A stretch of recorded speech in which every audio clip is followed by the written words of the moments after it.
Hello. All right. It's been a while since we've done one of these short seminars that we do in my office, but here I am in the office, and I've been doing a lot of recent videos about Émile Coué's method, his methodology, his approach, and really like the underlying philosophy that he talks about, because I think that Coué's underlying philosophy about how our thinking and our imagination works, how our suggestibility to ourselves works, really explains the law of attraction better than anything else I've ever encountered. Psychologically speaking, if you want to understand the law of attraction better, Coué is the guy to turn to, in my opinion. I've thought that for years. With each passing year, I think it more. He's just so down to earth. And today I thought I would run through some of the experiments that he did at his clinic when people came to see him, in order to get them to see that it was their thinking and their self-suggestions that were making them ill, that making them sick a lot of the time, that most of their illnesses were in large part, there was a mental element to their illness. And often that mental element to their illness was 10 times or 50 times the strength of the actual physical affliction that they suffered. If for some reason this is the first video you've ever watched of mine, you might be like, what the hell is Tim talking about? Watch some of the previous videos. I've done it over the previous couple of weeks. I talk much more about Coué's method and what he means when I say that. So yeah, I'm going to go over some of these experiments that he did. This is not going to be a very thorough video about the experiments. I could spend several hours talking about that. We could go really in depth because it's fascinating. You can email me if you're interested in having me do that. If enough people email me, perhaps I'll do a paid seminar where I go in depth about kind of like the hypnotic approach that Coué used to get people to suggest things properly to themselves. So yes, that's where we're going to start with today, is that this is self-hypnotism. This is hypnotism. I mean, Coué would say it all the time. And, you know, where Coué lived and then being in Nancy, he was associated with famous hypnotists of his time. And then he also mail ordered a course from the United States, like this famous hypnotist, I think his name was like Earl of Rochester or something like that, that talked about how to do these various hypnotic experiments to induce people into suggestibility. So, you know, the stuff that Coué is talking about here that you're about to hear, you've probably heard this before. This isn't like Coué came up with all these experiments. What's different is that Coué is saying that you're suggesting all this stuff to yourself. And he makes that very clear. So in other words, the hypnotist is not doing anything magical to you here. Coué is not doing anything magical to you here. You're doing it to yourself. Coué makes this abundantly clear. That's part of the power of what we're about to quickly go through. Again, I'm quickly going through this. Contact me if you want a much more thorough explanation. I just don't have the time to do that today. And I think that this is a good overview that we're gonna do while we're together. So this can be found in Self-Mastery Through Conscious Autosuggestion. Again, guys, this is the best law of attraction book of all time, in my opinion, or of the last 200 years. You know, the law of attraction, that phrase is never used in it. It doesn't matter. I mean, let's get real. This is the law of attraction, okay? And the chapter in Self-Mastery Through Conscious Autosuggestion that I'm going to be reading from, and I'm going to be paraphrasing parts and not reading all of it, but if you want to go over the entire chapter, it's called Instructions for Practitioners of the Method. And, you know, it's how to teach people to make autosuggestions, advice, and instructions from Émile Coué. And, you know, Coué starts by just saying instructions in the method of inducing good autosuggestions can be brief. They don't have to be long, but they're effective and sufficient if followed.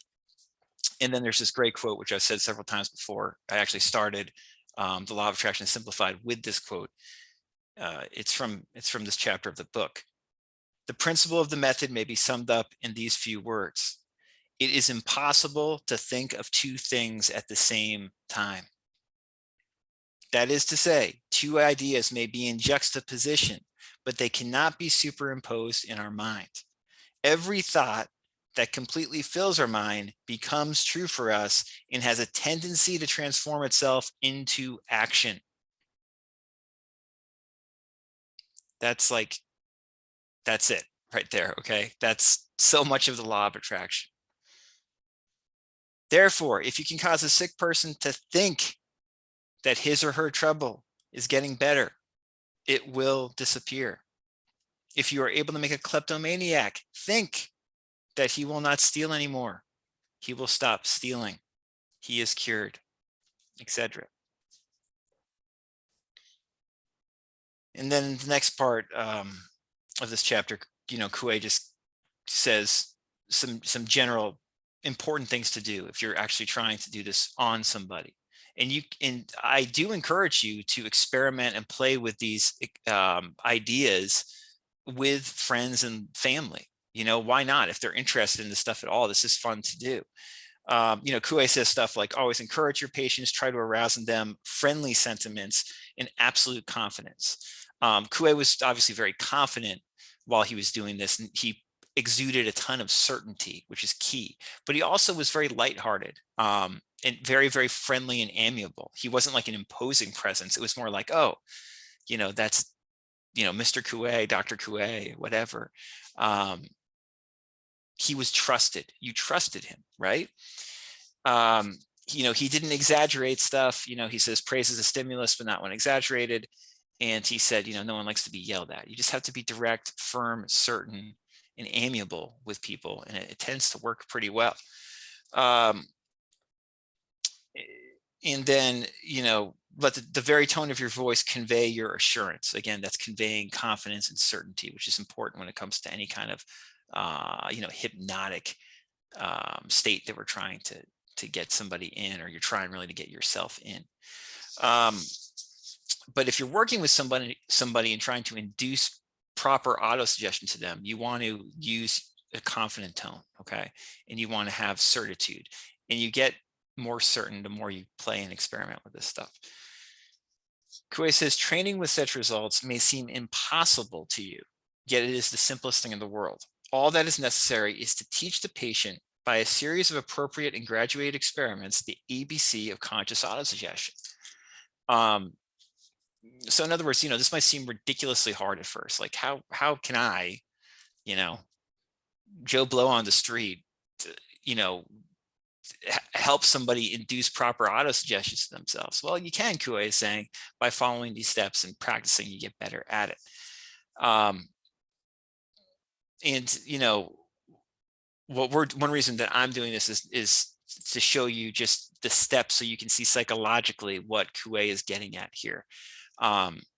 So this is double faceted. This is so you can do this with other people, but really why we're having this short seminar is to just show you psychologically what Coué is getting at. And if it's clear, it becomes more clear to you, you also become more clear explaining it to other people. So here is the series. If you follow it to the letter, you may be sure of obtaining good results. Except for, people who are, there's some people who are just, they won't listen to you, obviously, and there's some people who are just mentally deficient in terms of understanding this, but that's a very small percentage of people who are like that. Most people are open to this kind of advice if you're able to explain it to them the way that Coué was able to. So Coué, as he says, goes through a series of experiments. There's 4 main experiments here. There's variations of these experiments. Again, Coué did not invent these experiments, but they show you kind of like what's going on with our mind, why what we suggest to ourselves has a tendency to actually happen. So the first experiment is very simple. You ask the patient to stand upright with like their body stiff and their feet close together, basically like a sign, like a stop sign on the street. Or, Coué says, think of yourself as a post hinged at its base, nicely balanced on the floor. And then Coué says, remind the person that pushing this post, so actually I shouldn't say a sign, more like a post that's bendable, okay? So not like more like a bendable post, right? Coué says, now remind the patient that by pushing the sign, they start to bend one way or the other, okay? So, it's like a sign on, a sign you stick in the lawn, it's firmly in the lawn, but if you push it, it bends one way or the other. Remind him that pushing the post slightly either forward or backward will tumble it without the least resistance, whichever way it's pushed. And say now that you're going to pull him back by the shoulders and that he's to allow himself to fall straight into your arms, like being bent backwards, right? So in other words, this is a malleable, movable post. And then you can go behind the person and say, remember, this is a malleable post. And that the person's to allow themselves, because this is a malleable post, to just fall into your arms if you bend them backwards. So you start to bend them backwards and they fall into you and you catch them, gently. You can just do, there's all these variations of this, but basically all this is you're saying, don't have any resistance and fall into my arms.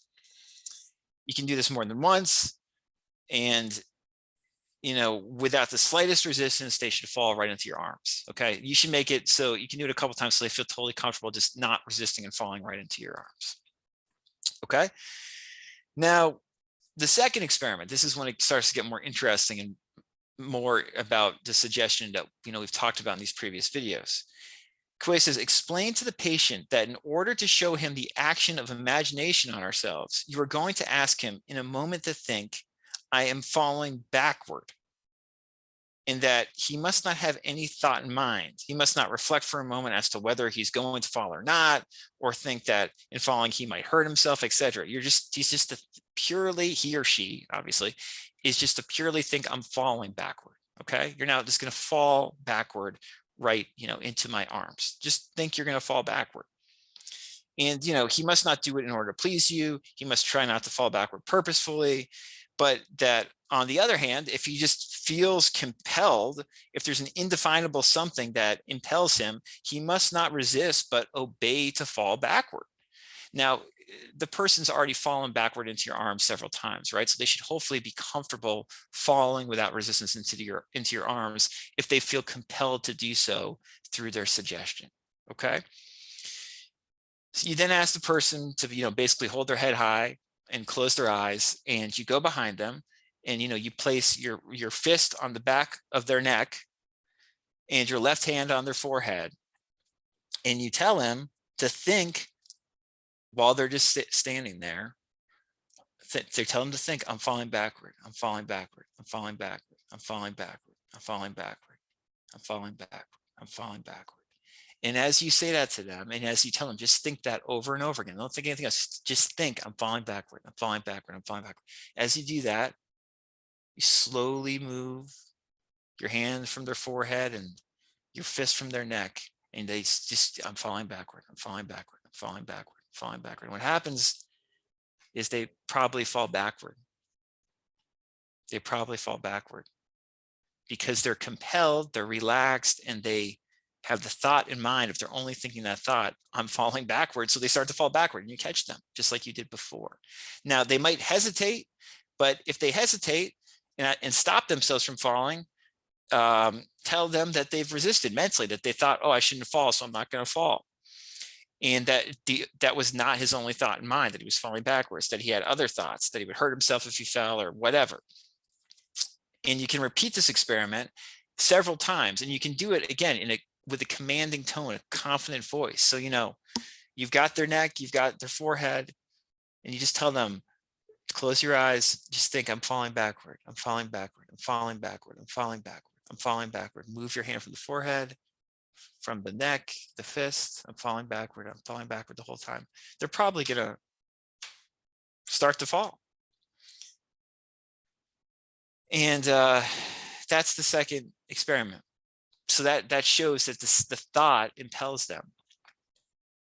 And then what you can do, the third experiment, is have the patient face you, look at you with their, again, body same way.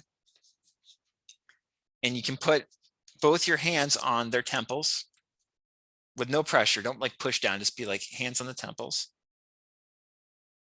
Look at him fixedly, not moving your eyelids, but staring at the root of his nose. Then tell him to think, I am falling forward. I'm falling forward. I'm falling forward. Do it with certitude. So you've got hands on temples lightly, and you're looking at him or her. I'm falling forward. I'm falling forward. I'm falling forward. I'm falling forward. I'm falling forward. I'm falling forward. I want to fall forward, just suggesting that to myself. You see? It's like just they look fixedly at you and they're hypnotized, but they're really hypnotizing themselves. They're thinking, I'm falling forward, I'm falling forward, I'm falling. And the idea fills their mind completely. They start to fall forward. You catch them or they catch themselves, falling forward. Boom, boom, self-suggestion. At this point, they're like, you could say they're in a hypnotic trance. They see by this third experiment when they're falling forward that this stuff is thought, what fills their mind is likely to happen. And then this is the fourth experiment. This is probably the most famous of Coué's experiments in regards to this. So this is after, first they were just like a movable post, right? And you catch them when they fall. Second one is that you go behind them and, like temple this, and you say to them, I'm falling backward, I'm falling backward, they fall backward. The second one was forehead and neck falling backward. Third one is hands on temple, looking at them face to face. I'm falling forward, I'm falling forward, fall forward. And then this is the fourth one. And by this, you've gotten into a hypnotic state. Request the patient to clasp his hands and to press the fingers together as tightly as possible. That is to say, until the fingers begin to tremble slightly, like really pressing them together firmly, okay? Look at him fixedly as in previous experiments and keep your hands on his, pressing the latter slightly as though you want them to be pressed together even tighter. So you've got your hands on their hands and like very, very tight. Tell him he's unable to unclasp his hands. That you are going to count to 3 and he's unable to unclasp his fingers.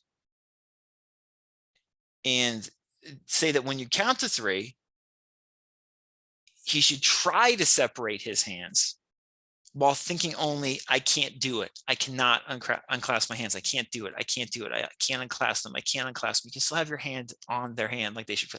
I can't unclasp them. I can't unclasp them. I can't unclasp them. As they're thinking that, clasp me, I can't unclasp them. You go 1, 2, 3. And, they're not going to be able to unclasp them. They're going to stay stuck together. I can't unclasp them. I can't unclasp them. I can't unclasp them. 1, 2, 3. I can't unclasp. They keep on thinking I can't unclasp them, even though you told them to unclasp them. They're unable to because they have the thought that's filled their mind that their hands are clasped together and they're unable to. If the patient thinks solely I cannot do it, they'll be unable to do it. He not only will be unable to unclasp his hands and his fingers, but the fingers will press themselves all the harder together, the greater the effort is to separate them. This is the law of reverse effort, of the law of converted effort that Coué talks about. I can't do it. I can't do it. I can't do it. I can't do it. I can't do it. I can't do it. I can't do it. When I count to 3, you're going to do it. But you have to keep on thinking you can't do it. But when I count to 3, you're going to do it. I can't do it. I can't do it. I can't do it. I can't do it. 1, 2, 3. I can't do it. I can't do it. I can't do it. You're not going to be able to do it. Even though you told them at the count of 3 to open up their hands, unclasp their hands, if they're got them clasped tightly together and they're thinking they can't do it, they're not going to be able to do it. And if they are able to do it, it just means that the thought did not fill their mind that they couldn't do it enough. They were thinking about it and thinking about how they were going to do it. But if it fills their mind they can't do it, they'll be unable to do it. Again, the greater his efforts to separate them, the more harder they'll be pressed together. The effect is exactly contrary to what he tries to do. After a few seconds of them not being able to do it, even though you counted to 3, tell him to think, now I can, and his fingers will unclasp. So after I can't do it, I can't do it, I can't do it. You count 3, 1, 2, 3. They still can't do it, even though you told them at 3 unclasp. I can't do it, I can't do it. Now think that you can. Boom. Fingers unclasped, hands unclasped. Because they thought it. Boom. It happened. It is essential that you should keep your eyes fixed at the root of the person's nose and do not allow the patient to turn his eyes away from yours for a single moment. Okay, you are focused and certain, and the certitude is making it so the thought fills their mind that they can or cannot do something, but they're doing it to themselves. You understand? You're hypnotizing them, but really they're hypnotizing themselves. If he should be able to separate his hands while you say that you cannot do it, do not think that it is your fault. It is that of the subject who has not been thinking solely, I cannot. Like we just said. Tell him that's the case in a decided manner. Say, listen, the reason this didn't work is because you weren't really thinking I can't do it. If you think I can't do it, you're not going to be able to do it. If you use certitude, you'll be able to convey the point that whatever fills your mind completely is going to happen. So when these 4 experiments have succeeded, and the last 2 are pretty wild. For the temple one falling forward, it's like, whoa. The hand thing is crazy, but simple. I mean, simple when you think of it, but it's very interesting when you actually do it with somebody, because it's like, wow, what I think is what happens, right? So Coué says, when these experiments have succeeded, all others will succeed equally well. Results will be easily gotten by following to the letter the instructions given. And he says there's all these other various experiments you could run parallel to this. They may be varied infinitely. Here are a few more. Let the patient join his hands and suggest to him that they're welded together. Place his hand on the table and suggest that it's stuck to the table and he can't unstick it. Tell him that he's fixed to his chair and that he cannot rise from it. Put a pen holder on the table and tell him that it weighs 100 pounds and he's unable to lift it, etc. Hypnotic suggestion like this, right?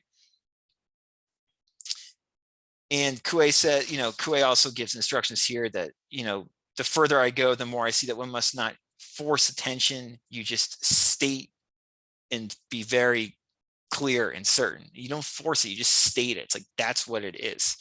Some patients yield far more readily than others, he says. It's easy to recognize such by the ready way in which their fingers and limbs contract almost at once. Other people are going to resist more,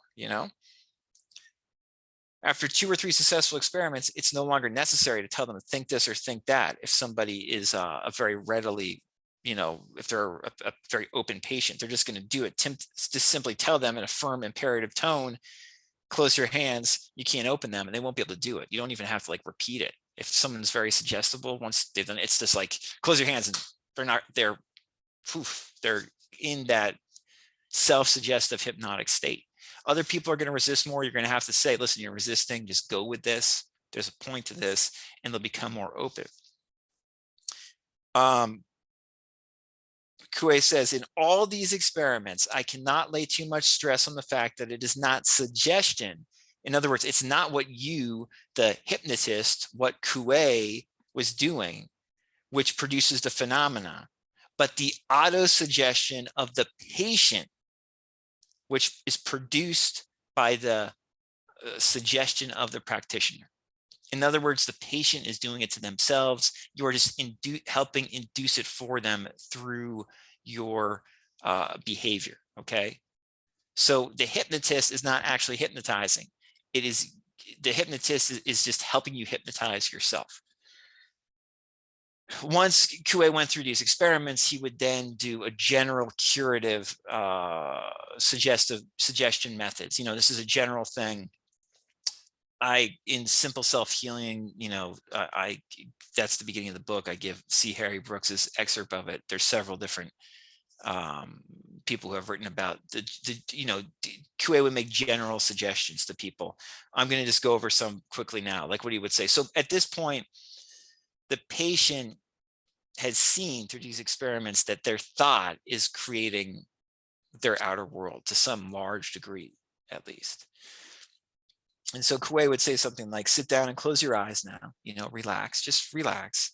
I'm not going to try to put you to sleep. It's not necessary. You should probably just close your eyes simply for the purpose of, just not being distracted by looking at different things. Now, impress upon your mind that, what I'm telling you is going to fix yourself in your brain, and you're going to remember it.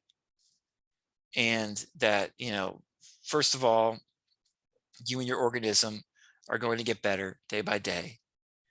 And that every day when you get hungry in the morning, midday, and evening, you're going to have a good meal, eat with great satisfaction. Your food will be properly digested, and you won't feel the slightest discomfort from that. You'll assimilate your food well, and your organism will profit by making it blood, muscle, strength, energy, in a word, life. You'll digest properly. You'll go to the bathroom properly. Furthermore, every night when you go to bed, you'll have calm, wholesome, wonderful, restful sleeps. Upon waking, you'll wake up energized, feeling ready and, eager for the day ahead. Coué would say, I really like these suggestions here. Coué says, if at times you've been sad and depressed, if you've been brooding and worrying, this will cease from now on. And instead of being sad, depressed, and worried, you'll feel cheerful, very cheerful, happy. You may have no cause for this happiness, just like you may currently have no cause for your depression, but you'll be happy anyway. Moreover, I tell you that even if you do have a reason for being sad or depressed, you're not going to be. And you're just going to feel more and more calm each passing day. If in the past you've had fits of impatience and ill temper, you're never going to have them again. On the contrary, you'll be patient, you'll be master of yourself, and things which worried and irritated and annoyed you are going to stop annoying you. They're going to leave you progressively more and more indifferent. You're not going to worry about them anymore. All these troubles that you had are going to fade away and be lost as in a passing cloud and gradually disappear completely. It'll be like a dream, vanishes upon awakening. And so all of these worrisome thoughts you had before, you'll recognize as being nothing. They'll be gone from your life. And then Coué would often, make general suggestions about the body. He would say, I'll tell you that all your organs are performing their functions properly. The heart beats normally. The circulation of your blood is as it should be. The lungs are in fine condition. Your stomach, your intestines, your liver, your bladder, kidneys, they're all functioning properly.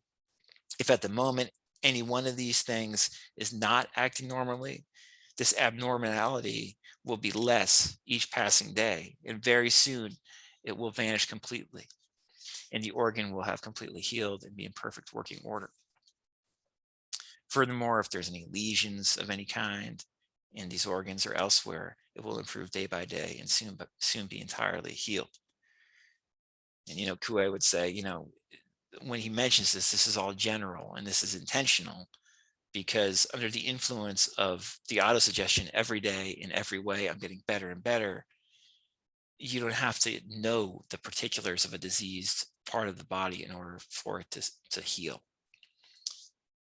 Coué would always say, it's of extreme importance that if you've lacked confidence in yourself, that you're not going to lack confidence anymore, that your distrust in yourself will gradually disappear and give place to self-confidence based on your knowledge of the force and incalculable power which is within you, which is your thought, which is your ability to suggest good thoughts to yourself. This self-confidence is absolutely necessary, and you're going to have more and more of it. And with it, you can get wherever you need to go, as long as it's within the laws of nature. And if you have something you have to do, you'll be able to do it well. Any duty that you have to do, you will be able to accomplish it. From now on, if you have something that previously you thought was difficult, you'll now know, the words "it's difficult," "impossible," "I cannot" are going to disappear from your vocabulary, Think it is easy. Think that I can do this and you will be able to do it, which you can do because you believe you will be able to. Believing a matter to be easy, it becomes so for you, although it may seem difficult to others. You do it quickly and well without fatigue because you do it without excessive effort. So Coué said, went on to say after he would deliver suggestions like that. And then he would say, these general suggestions may seem rather lengthy and even childish to some, but they're still necessary. And you can add others and more specific ones as they apply to the particular situation. And again, these general suggestions after running patients through these 3, 4, 5, 6, whatever number of experiments, we went over 4 specific experiments here, they're very powerful because the person actively sees the power of self-suggestion. And then Coué would conclude, his general curative, teachings after these experiments by saying, in short, what I mean to say is that from every point of view, physically and mentally, you are going to enjoy excellent physical health, better health than you've been able to enjoy before. I'm going to now count to 3. And when I say 3, you'll open your eyes and come out of this passive state in which you're now in. You'll come out of it very quietly without feeling drowsy or tired. And on the contrary, you'll feel strong, you'll feel vigorous, alert. Moreover, you'll be cheerful, fit, and well in every respect. And then you go 1, 2, 3, and then come out of it. And, the patient would usually feel very good then, feel happy.